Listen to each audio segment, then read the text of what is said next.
Hi everybody, it's Nikki again, and I'm here to do part 2 to my Nick Bradley video because I can't stop myself. So these videos, every single one of them are personal experience, my own personal opinion, and not to be used as medical advice. The only reason I'm back to do this one is because I thought it was very interesting, Nick, when you gave me access to your Carelink reports.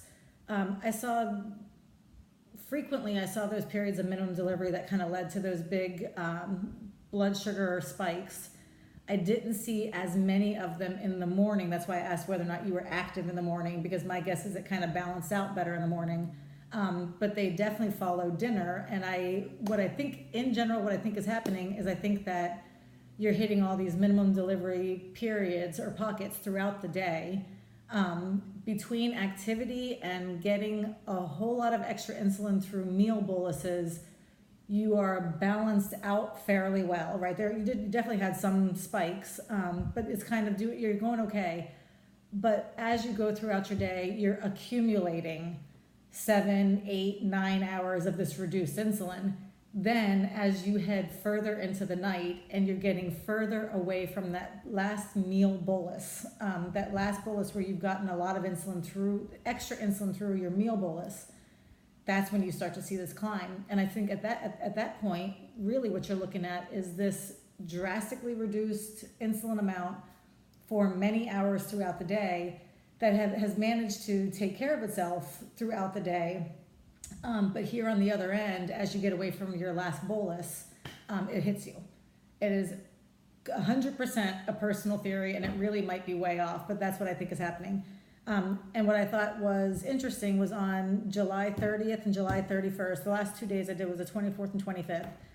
But on July 30th and 31st, it was clear to see, this big chunk that you didn't get your insulin. That's the way I see. That's the way I word it, because that's the way it feels. So here is the 30th, and I'm looking at your last micro, and that's right around 3 o'clock. And I'm looking at your next micro, and that's at around, I don't know what that is, 10:30. So from 3 o'clock to 10:30, you received almost nothing in microboluses.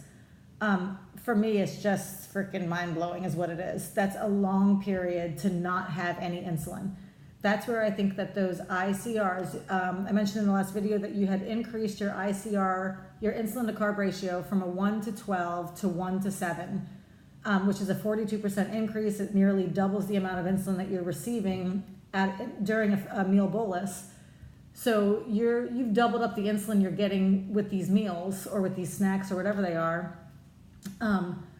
So that excess insulin is helping you to get through that whole period. But as you get further away from that last bolus, you start to climb.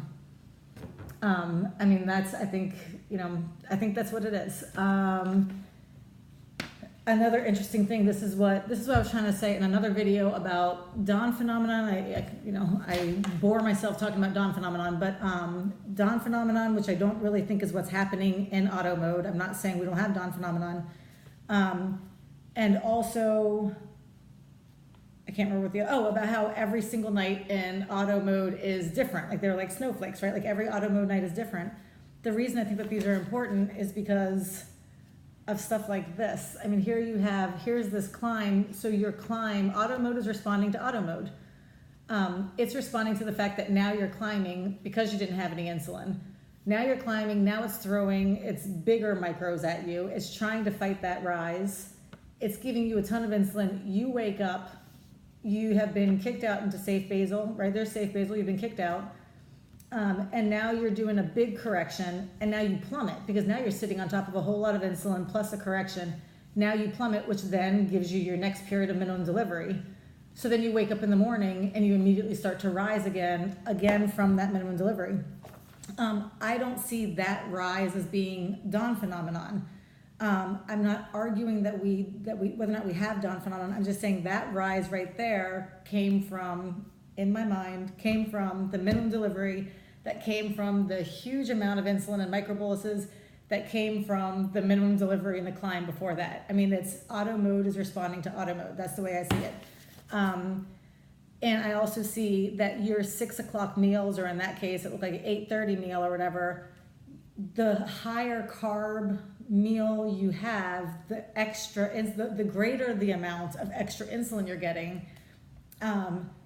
And that's helping to balance you out. But at some point, your meal boluses are too far away, and now you're just stuck up. You're sitting on top of a whole lot of no insulin. The 31st is basically the same thing. Here you were in manual mode. I mean, here you can see. Actually, I think this was an extension of the other one. Maybe not. Here are those big micros overnight to battle that rise. Here comes the big drop. Sets off another period of minimum delivery, so it tries to fight it again because here comes another rise, and it goes on and on and on. Now back in here at around 3 o'clock is, you have a couple of micros in there, but basically around 3 o'clock is your last period of insulin in manual mode, and your next one is at 9 o'clock. So there's another 6-hour window. That's 2 days back to back that you had about 6 hours. The other one was 7.5 hours of no basal. And then look at the climb. And again, you didn't confirm with the BG finger stick up here. Now you are fairly accurate. I mean, those are actually really, really accurate. My Guardian is not that accurate for me.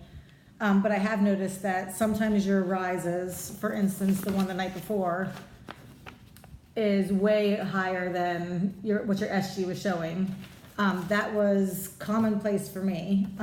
In fact, on a regular basis, I felt like the Guardian just didn't capture my big highs. And that's why I didn't like their estimated A1C, was because I felt like it kind of caught a smaller window. This is completely beside the point. But you didn't do a confirmation there, and for all you know, maybe you were at a 350 on that one. But this rise came from 6 hours of minimum delivery, in my opinion.